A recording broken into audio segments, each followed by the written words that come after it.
pimp my prepper ride, Portland prepper style. 1991 Ford Econoline E350 van. Back in 1991, this guy was taken to a chop shop in Southern California where it was turned into a school bus. They cut off the top of the body. They welded on 4 feet to the rear end of the vehicle, extending it backwards. They widened it and they made it taller. I can stand up. I've got 2 inches of insulation below me with a 1-inch floor and 2 inches of insulation above me. And I've still got room. And I'm about 5'10". I can sleep sideways, back and forth. I've got a loft up here. There's my little walkway through. And up here, there's a big old loft. Oh, sorry. I got it tied up there. This is a big, gigantic, triangular piece of wood that's got a pivot point out in that front triangle. So it pivots over, locks in place, and then becomes a full-size queen bed for 3 kids. Pretty awesome. When I want it out of the way, it's a little bit hard to do this while holding a camera, but it allows me to have unobstructed walkthrough right out the front door. I don't have to worry about it. I don't have to crouch. I required and asked and wanted a full-size stand-up travel adventure rig, not a fucking Sprinter. Not so excited about the regular Ford vans or vans. So small with 5 people in it. This guy on Craigslist, U.S. government surplus deals, bus number 556, which is what this is. I think I got a link or maybe splice a little footage in from the original government sales online. I didn't buy it. Somebody else did. It was a headache. He sold it for me. I ended up with a headache. And then 3 years later, this is our family bug out adventure rig. It's super awesome. Today, I've been going through and doing another final shakedown prep. I've been moving some devices. I've been moving some foods. I've been fixing some things that, I needed a good day like today to fix. Today is Martin Luther King Day. My kids are not in school. Thank you for everything you've done, Martin Luther King. We need to do more. So today I'm allowing myself a chance to get ready for the shit hit the fan. That could be rolling upon us not too far away. In Portland, because that's where I am, in Portland, Oregon. And this past 2020, we started the year with some epic winter storms, right? For a city, West Coast, it's okay, but it shuts things down for a little bit, gets people a little bit on edge. Then there was word of the COVID across the world in the beginning of January and February. It was creeping and creeping, but it's over there, whatever. And then, surprise, surprise, I caught on to it. In March, my wife and I went to Hawaii, which was phenomenal. We left Portland, Oregon, with our Canadian in-laws watching our kids, flew out to Hawaii, and in 1 week's time, the United States shut down. It was not hilarious. It was real. But in 1 week's time, the whole U.S. just shut right down. We flew back from Hawaii, and the world was a different place. Neither one of us had a job.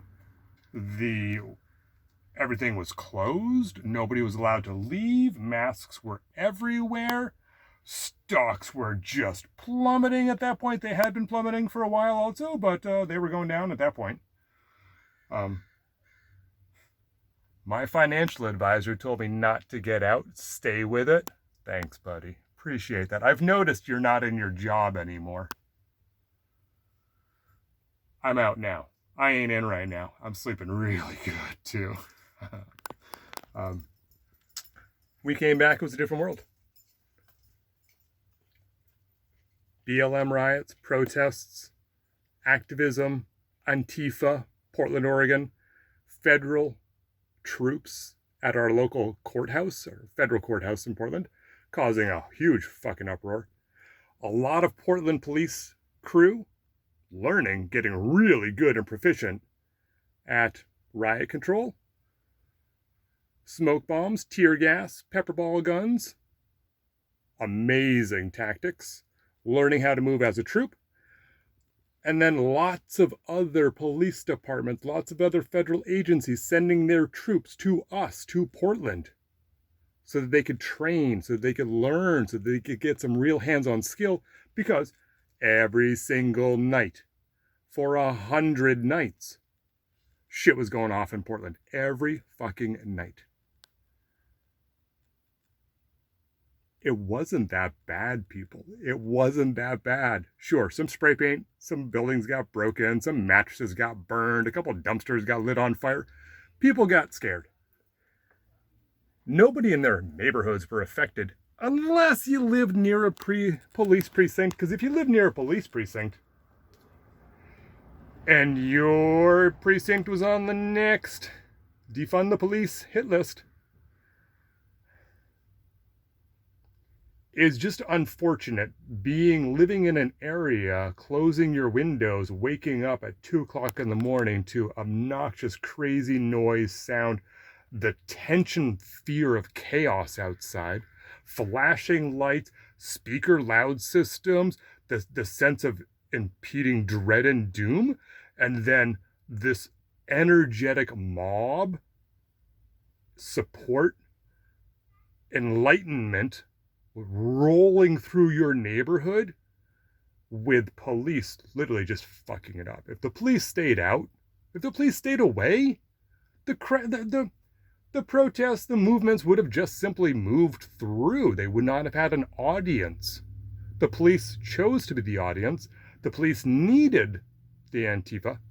We needed that position so that we could train our police, disseminate that knowledge across a broader spectrum. People can watch tons of hours of footage on it, learn skills to spread control.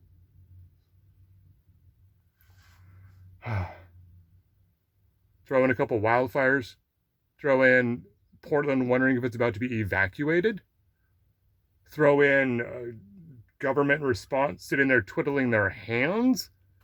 Firefighters were getting dehydrated, wearing the same sock for days in a row, and had no support crew. But our downtown Portland Police Department was able to go out and spend $50,000 on tear gas for a couple of months. But they didn't have any money to help with the wildfires that were about to envelop and engulf the city. They ain't coming to help you people. No. If you think you're going to get help in anything that's about to happen by your federal government, you're fucked. So on a day like today, when I think of and when I teach my kids and when we talk about it, that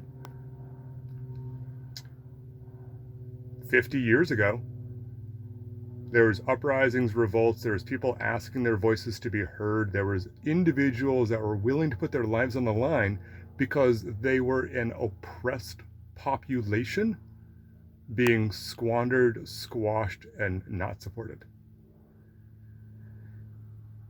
And the answer to that from the proverbial powers that be was shut them down, keep them quiet, control them, scare them. Just simply scare them and maybe they'll stay home. They'll stay away. Shut them down before it happens, can't let the thing grow. keep them quiet. They can't spread the message. Other people can't learn and hear about it. All of it makes sense. Whether or not you believe it worked out, the evidence is here again 50 years later, and we're seeing the same stuff. Things haven't changed, just the faces, the situation, the sweetness, the allowances, the money to be made, realizing that if they allowed populations to be more controlled, a profit could be turned, people could earn money off of them, therefore economically it makes sense to have more people that you recognize, and then you can earn more money. Whole businesses popped up, billion-dollar businesses now. Amazing. How long can that last? How much farther can that go? We've all inflated bubblegum, chewing gum, and made bubbles out of it. And we know at some point it has to pop. It can't grow indefinitely. It has to pop. And when things pop, it's not predictable. What is predictable is that whatever was once there is gone, and most of everything is now unusable. Rebuilding, you could not possibly make another balloon that could hold the amount of pressure and air out of a remnant from one that exploded. You can't do it. It doesn't work that way. Or you would spend so much time trying, and the end result would be probably not that much. I get worried about my family, about my friends, about all of our future. I'm currently in a technological forced upon me world, and I'd rather not be.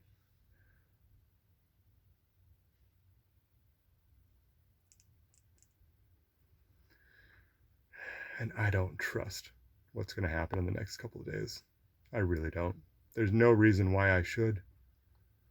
For an administration that didn't do anything to help anyone for any length of time after any episode had happened, why? Why right now are we spending and seeing so much time and energy spent to safe keep the Biden inauguration if Trump doesn't even believe it? What's the point there? 25,000 troops in D.C.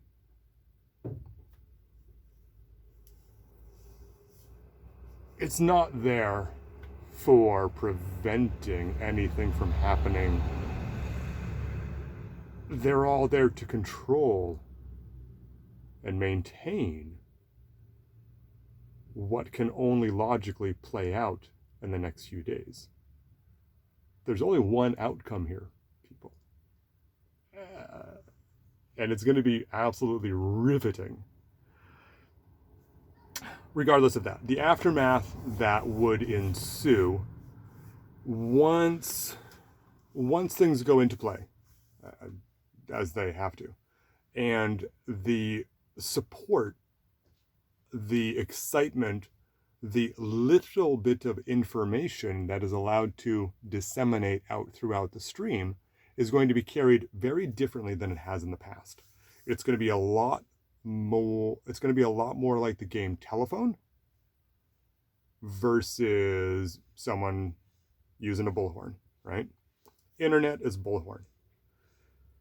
Ham radio is going to be the game telephone. When we were younger, you all sat in a big gigantic circle. One person said a sentence.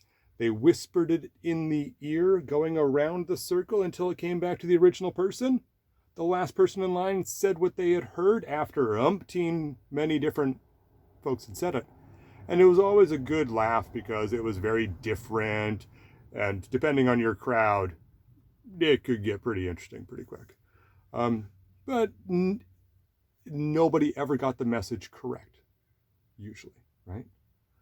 So when we go from the bullhorn, which we all would have heard, we all could have said back 90% correct. Once we go into the telephone game with the handheld radios, if you don't know about them, learn about them. It's going to be a valuable thing. Then as that information is puddle jumping across the nation now, it can be filtered, interpreted, and misrepresented in many, many formats. So once the bullhorn of the internet disappears then the information that we will receive is going to be even more interesting. Don't really know how to put that. I would be very wary of believing anything a week from now that I hear. Control of what your population can hear. It's not censorship if the airwaves are not in operation. If the system that be is taken down, it's not censorship. It's simply that there is not a bullhorn to get this message across to the mass populace. That can work to some people's advantage pretty easy. So I'm very speculative. I thought I'd come out and spend the day and work through some of our stuff, get my hands back in the gear, get my head thinking about it. We are... When you live in a city like Portland, Oregon, and you think of a potential shit at the fan, and I watch prepper videos from folks that live out in the mid-country and far suburbs, or they've got something in the Ozarks, or say, right? And they tell me that they're going to bug out, and they show me their really cool, awesome, tricked out digi-camo 3-day assault packs, and they really just want to show that they've got LARPing gear, which is super awesome. I'm happy you do. And you talk about all these cool things, or where you're going to go, and you get your bug out spot, and you got some preps out there, and you got your 4-wheel drive truck with your jerry cans and your off-road tires with a set of KC lights on the front. Super great. Don't knock me. I'm not knocking you. I'd accept one. Then I'm baffled at the thought that if you're out in the country and you're thinking of bugging out, where are you going? Are you really going into the woods farther than you already are with less resources around you? Because if you're moving into the woods, do you know who's moving into your house? Me, you dumb fuck. I'm coming to your town. If you want to bug out, that is awesome, because I am all for it. I will drive my family in our rig, and we'll just cruise down the road, and I'll find a house that looks a little bit abandoned. I'll walk inside, and won't take me too long to recognize some of the rooms that you guys would have done your shows from, or to see the reality of what you might have. And believe me, I'm a very resourceful motherfucker. I get shit done. I'm a MacGyver. So I'd be super excited to know where you're planning on going into the woods when I think you already live in the woods. And I thank you, because you're going to be leaving your house to me. And most of your homesteads look super awesome. They're all pretty tricked out. I can handle any of those systems, so I'm a very appreciative of that. From the Portland Prepper to you. Thank you for bugging out so I could relocate and bug in. Big thumbs up. The idea of us being able to even get out of a semi-urban environment that has 3 major roads leaving the city in the cardinal directions, there is the line of cars that would be backed up for miles is hilarious to think of. One car getting a fender bender in the middle of the highway, shutting things down while everyone is simply leaving. Ties folks down. And so I've got this idea, because I grew up in New England. I'm an off-road boy. I love playing in 4-wheel drive in the snow and the mud and the rocks. And It's great. I respect it. I also realize that as a four-wheel drive driver, I only got stuck when I was using four-wheel drive, for the most part, right? You don't just get stuck. You're doing something, then you get stuck. So when I think of the urban environment and our SUV drivers, a lot of suburbia environment in the SUV drivers, whatever tricked out rig you've got, the experience level of that driver is fucking... The rig is tricked, which is pretty cool. Most of them are going to be trying to drive down the shoulders in the junk on the side of the road, trying to pass whatever traffic congestion is happening. And they're only going to bog down, bury themselves, get stuck, roll, flipped, or simply just get hijacked because you got a nice cherry-picking vehicle. Then what have you got? Nothing. Let's say you do bug out in your, I don't know, Willys CJ7, like Renegade, whatever, or tricked out four-door crew cab, F350 jacked up diesel on 35s. Maybe you got yourself a nice Yoda four-door crew cab. Maybe you've even got one of those high-tech pop-top, like $10,000 custom camper shells. Maybe you just got a fucking Subaru Outback. Prius, I don't know. Some of you got fucking school buses tricked out like Mad Max, and I'm going to be the motherfucker following you because you're going to make my way. Most of the vehicles that people look at prepping are designed with the mentality of unobstructed access moving forward and very, very little sparse carry capacity for long-term duration.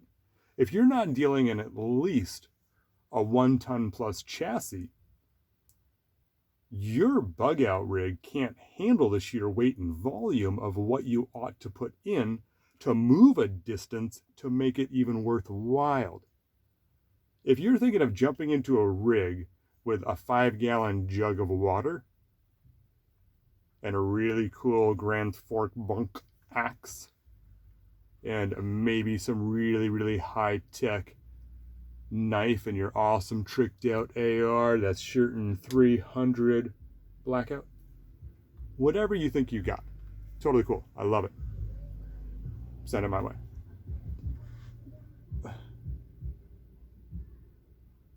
At the end of the day, you're sitting in a small vehicle, claustrophobic, crowded, shoulder height, easy to look into, difficult to hide, looks like somebody wants to take it. Good on you.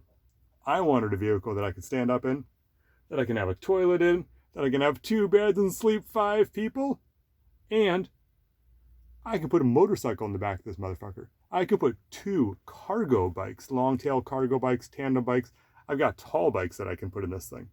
I can live in here. We can do school in here. I've got a sink, 20, 30 gallons of water, 50 gallons of fuel. It's a fucking school bus. It's a little mini Ford van school bus. Driving down the road, making a shit ton of noise because it's an old diesel, 7.3 IDI.